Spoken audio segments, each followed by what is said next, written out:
Parang nabudol na naman ang Pilipino dahil ang nakulong o merong kaso ay mga DPWH engineers at saka ang pinapalabas ngayon ang pinakamalaking kontratista, ang mag-asawang Diskaya. Alam naman natin sa mga lumabas na mga dokumento, hindi sila ang pinakamalaki at hindi lang yung mga DPWH provincial or district engineers ng Bulacan ang karapat-dapat na nahatulan. Ang nakakalungkot, wala talagang malaking isda, puros dilis ang nakuha. Walang katorya-torya yang mahiya naman kayo after 156 days, wala pa rin tayong nakukulong. So tuwing papalapit tayo ng papalapit, biglang proprotektahan ang liderato para hindi umabot sa kanya. Ako nagtataka dun sa nangyaring may minention si congressman ko, tas immediately nagbitaw yung mga opisyal na yon.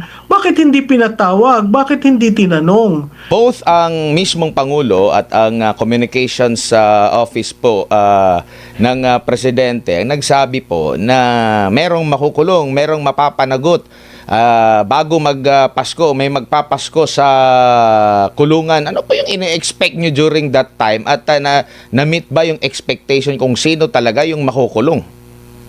Well, ini-expect ko talaga may makulong na kongresista o yung nahalal ng bayan. Kaya nga ang reaksyon ng tao ganito dahil yung hinalal nila parte sa kaguluhan, no? Hindi ko ikinagulat na wala, pero nangako siya eh. So ang akin nga parang nabudol na naman ang Pilipino dahil ang nakulong o merong kaso ay mga DPWH engineers at saka ang pinapalabas ngayon ang pinakamalaking kontratista, ang mag-asawang Diskaya. Alam naman natin sa mga lumabas na mga dokumento, hindi sila ang pinakamalaki at hindi lang yung mga DPWH provincial or district engineers ng Bulacan ang karapat-dapat na nahatulan. Ang nakakalungkot, wala talagang malaking isda, puros dilis ang nakuha. Ang pagtitiyak ng Malacanang noon, kasabay din ng pahayag ng Pangulo na may big fish, yung mga malalaking personalidad. So meron bang malalaking personalidad doon? Ang alam ko, sumikat lang yung mga pangalan ng taga DPWH at saka yung mga contractor kasi na ano ito, na pag-uusapan sa media, pero talagang matagal ng kilalang personalidad talaga, wala naman ata doon. Merong nabanggit pero walang nakulong. Oo, yung mga dambuhala siguro hindi natin nakita yung hearing sa ICI kay Speaker Martin Romualdez, kay Congressman Sandro Marcos, hindi natin nakita yon. So wala doon ang taong bayan. May mga pangalan na lumabas, hindi natin maintindihan kung paano na isama ang ilang senador. Yun doon sa kongresista, may mga pangalang sinama, pero wala namang nangyaring pag-attend nila sa ICI para ipresentahan sarili nila. So, napangalanan si Garjola, napangalanan si Momo, pero wala naman tayong naririnig na sila'y natanong. So, sa akin, walang katorya-torya yang mahiya naman kayo after 156 days, wala pa rin tayong nakukulong. Opo. And maliban dito sa sinasabi nga na baka budol lang itong nabanggit Parang nasanay na ba ang administrasyon ngayon sa mga ganitong mga pahayag tapos hindi na meet or hindi na isa sa katuparan? Kumbaga magtaka pa ba tayo? Manibago pa ba tayo dito sa mga pangyayaring ito, Prof? Admar, hindi na eh. Doon pa lang sa paglagda doon sa EO 94, yung creating the ICI, nakita natin yung mga reklamo, walang pondo, walang sekretariat, walang tumutulong. Kung yan ang behikulo mo para ipaglaban ang effort sa anti-corruption at talagang halukayin ang nararapat, hindi tama yung nangyari sa ICI kasi yung mga nag-resign, clearly napakahalaga yung sinabi nila na parang ni walang budget, ni walang computer printer. So kung ito'y isang talagang malaki at tinatayang makakakuha ng dambuhalang isda, wala naman tayo talagang nakita. So parang masabi lang na anti-corruption, masabi lang na tinatayo ng presidente ang paglaban sa mga ganito, pero nakita naman natin sa simula pa lang medyo tagilid na doon, at saka nakita naman natin na yung kahirapan ng pagiging miyembro ng ICI, nakita natin sa mga resignation letters ni Singson at ni Fajardo. Opo, nakikita nyo rin po ba na hindi na magtatagal itong ICI at sa pag-re-resign po ng pinakabago po, no? Yung isa sa mga miyembro, do you think na minus pogi points ito sa gobyerno? Dahil di pa nga natatapos wala pa nga yung sinasabing malaking isda. Yet yung mismong komisyon na binuo parang naghihingalo. So, tama ka dyan, Admar. Ang ICI ay nasa ICU. Hindi natin alam kung yan maruresuscitate o mapapagtibay ang kanilang mga dapat gawin under sa EO 94. Pwedeng i-dissolve ng presidente yon, isa yung option at yun ay nakasulat dun sa EO 94. Ang parati kong sinasabi, nasa catch-22 ang presidente. Siya ang naglunsad nitong anti-corruption drive niya. Siya ang hindi inayos ang secretariat ng ICI. Siya ngayon ang sunod-sunod na pagre-resign nitong mga na talaga, anong gagawin mo ngayon sa ICI? I-abolish mo ba? I-dissolve mo ba? Kung i-dissolve mo, kailangan yung panukalang batas sa Kongreso calling for a more stronger organization, institution, should be passed. Hindi naman yun certified as urgent. So, maraming problema ang nangyayari dahil dito sa biglaang desisyon na mahiya naman kayo campaign. Opo. Sa nakikita nyo po, ma'am, yung dito sa mga nag-imbestiga po, no, sa maanomalya na bulgar na sinasabi ang administration niyang nag-umpisa, marami na po ang mga nag-imbestiga dito. Naungunay nga dyan yung Blue Ribbon. Nagkaroon pa nga ng dalawang magkakaiba, no, na tawag nito, magkakaibang leader, no, pinuno ang Blue Ribbon at saka ganun din dito sa ICI po.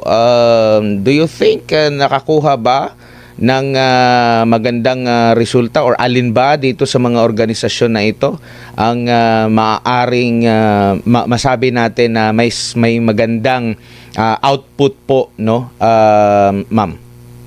Well, in terms of the output, magkakaroon tayo dyan ng problema kasi nakita naman natin na kanya-kanya ang trabaho sa Senate Blue Ribbon. Nakita naman natin nagsimula talagang maanghang nung nag-take over si Senator Ping Lacson, na iba ang direksyon, no? Ngayon, nagsasalita siya na yung mga revelasyon sa listahan ni Congressman Leviste, at saka yung sinasabi niya na magpakatotoo ang DPWH sa mga lumalabas, hindi natin maintindihan kung ano nangyari na, ang Blue Ribbon under ni Chairman Marcoleta may minority report, at clearly doon sa minority report meron siya dong link analysis na kung sana na ipagpatuloy lamang, hindi siguro ganito ang kalalagyan natin ngayon. Nag-testify noon si Undersecretary Cabral under the Marcoleta-led Blue Ribbon Committee. Si Gutesa nag-testify doon, yung bigla ang at abrupt na pagpapalit ng liderato ng Senado created a totally new push, at naiba talaga yung direksyon sa Blue Ribbon. So saan tayo kakapit? Dahil sinabi rin ni Senator Ping Lacson, tapos na yung kanyang paghihiring at mukhang wala na siyang makukuhang mga witnesses. Kung ganun ang ganun, wala talagang mangyayari dito sa ating mahiya kayo campaign ng Pangulo, dahil on both sides, mahirap naman sa House kasi marami dyan ang maiipit dito sa mangyayaring kung tutuhanin na kaso ng ombudsman. So, napakahirap yung sitwasyon. Nalusaw lang din ba yung naging naratibo nila na pang anti corruption dahil dito sa mga output po, Prof? Admar, kasi alam mo ang problema nga dun sa anti-corruption advocacy, parang iniisip lamang, wala talagang plano. Katulad nung sinabi ko dati, walang exit strategy. Hindi mo alam sino ba talaga, saan ba pupunta. So tuwing papalapit tayo ng papalapit, biglang proprotektahan ang liderato para hindi umabot sa kanya. Ako nagtataka dun sa nangyaring may minention si Congressman Ko, tas immediately nagbitaw yung mga opisyal na yon. Bakit hindi pinatawag? Bakit hindi tinanong?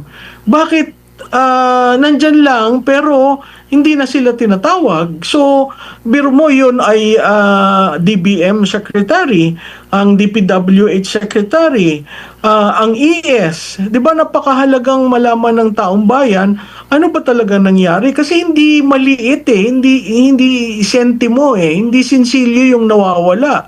At kung titingnan natin, 3 taon nangyari yung insertions from 2023, 24, 25, which means planado.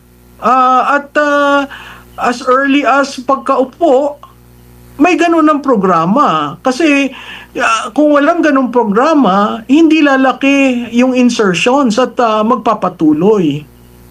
Opo, sa lakas po ng kapangyarihan, lalo na sa executive po natin po, ma'am, no? And at the same time, siguro pati na rin sa Kongreso, pero ang sinasabi kasi sa Kongreso, maraming mga na-i-involve nga dito sa manumalyang flood control projects. Given po dun sa mga available na mga information, mahirap ba talaga na mag-prosecute ng kung sino? Mahirap bang magpapanagot ng isang big fish dito? Considering po, grabe yung kapangyarihan nila. Ang dami nilang arm para mag-imbestiga. Meron silang malawak na kapangyarihan po. Prof, ganito ba kahirap na parang wala tayong naririnig nga, gaya nga na nabanggit natin ganyan, walang mga big fish na parang pahirapan para sa kanila, or talagang nahihirapan silang mailihis, or sapat na sapat yung kapangyarihan ng atin pong gobyerno para matukoy kung sino talagang responsable po dito sa korupsyon na ito, ma'am? Admar, parang wala namang nais talagang tumbukin kung sino parang linilihis, minsan ginugulo, katulad ditong mga release ng mga dokumento ng mga proponents. Nag-release si Congressman Leviste, tapos ang DPWH hindi man confirm or deny. Parati kong sinasabi, ang paper trail na andyan sa administrasyon, ang money trail na andyan sa administrasyon. So, doon sa tanong mo, sa tingin ko wala naman talagang objective na malaman kung sino. Kasi pag malalaman mo kung sino yung pinakatuktok. Kasi yung pinakatuktok ang nagpumirma ng budget.